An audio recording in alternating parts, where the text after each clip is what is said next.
Сегодня очень знаковый день для нас с мужем, потому что мы наконец-то разбираем строительные леса. Мы их сами сделали, сами их разобрали, почти год по ним скакали.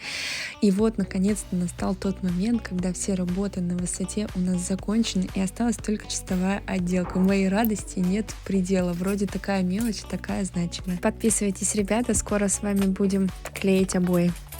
Валя!